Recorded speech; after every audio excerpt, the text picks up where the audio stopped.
حضرت ابو درداء رضی اللہ تعالیٰ عنہ فرماتے ہیں کہ نبی اکرم صلی اللہ علیہ وآلہ وسلم نماز پڑھنے کھڑے ہوئے تو ہم نے آپ کو یہ فرماتے ہوئے سنا کہ میں تجھ سے اللہ کی پناہ مانگتا ہوں۔ پھر فرمایا کہ میں 3 بار تجھ پر اللہ کی لعنت کرتا ہوں۔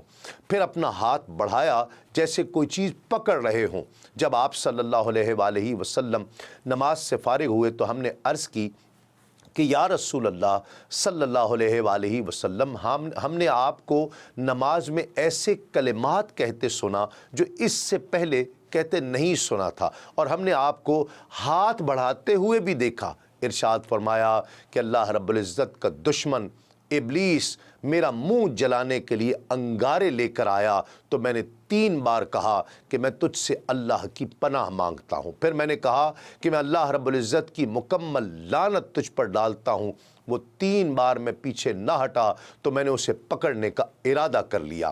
خدا کی قسم، اگر ہمارے بھائی حضرت سلیمان علیہ السلام کی دعا کا خیال نہ ہوتا تو وہ صبح تک بندہ رہتا اور مدینے والوں کے بچے اس کے ساتھ کھیلتے رہتے۔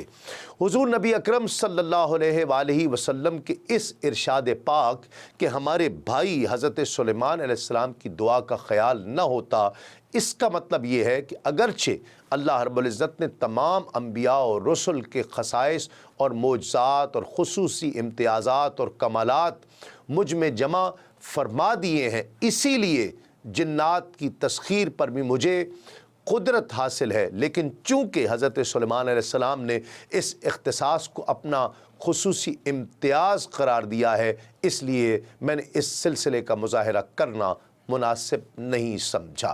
حضرت عبداللہ بن عباس رضی اللہ تعالی عنہما سے روایت ہے کہ حضرت سلیمان علیہ السلام کو علم، مال اور بادشاہی کے مابین اختیار عطا کیا گیا، تو آپ علیہ السلام نے علم اختیار فرمایا، جس کی برکت سے اللہ عز و جل نے انہیں دولت اور بادشاہی بھی عطا فرما دی۔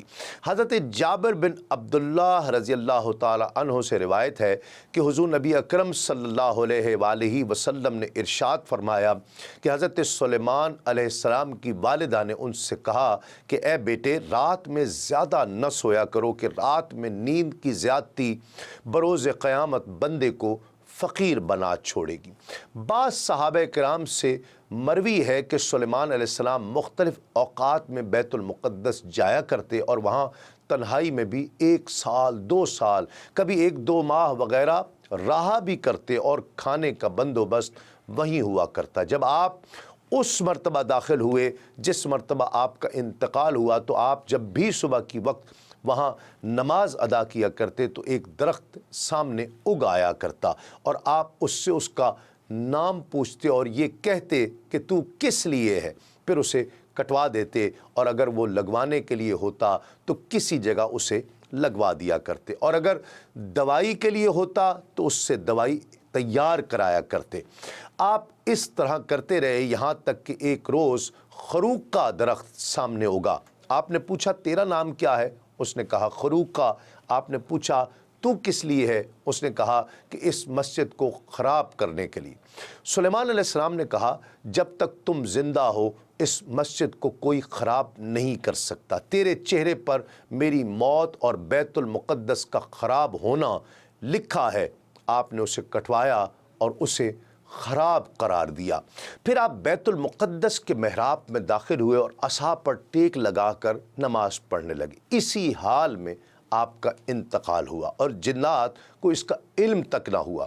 وہ اس ڈر سے کام کرتے رہے کہ کہیں آپ باہر نکل آئیں گے اور انہیں پوچھیں گے، سزا نہ دیں۔ یہ جنات محراب کے ارد گرد جمع ہوتے، اس کے 2 روشن دان آگے پیچھے تھے۔ جب کوئی جن کام چھوڑنا چاہتا تو محراب کے پاس آ کر کہتا کہ کیا میں اس میں داخل ہو کر دوسری جگہ سے نکل سکتا ہوں، مجھے سزا تو نہیں ملے گی، یہ کہہ کر اسی میں داخل ہوتا اور ادھر ادھر دیکھے بغیر دوسری جانب سے نکل جاتا، یہاں تک کہ ایک بڑا جن بھی وہیں سے نکلنے لگا۔ وہ پیچھے سے داخل ہوا اور نکل گیا، اسے شرارت سوجی، وہ بار بار داخل ہوا اور نکلا۔ اس نے اسے حیران کر دیا کہ وہ جلا نہیں اور نہ اندر سلیمان علیہ السلام کی آواز سنی۔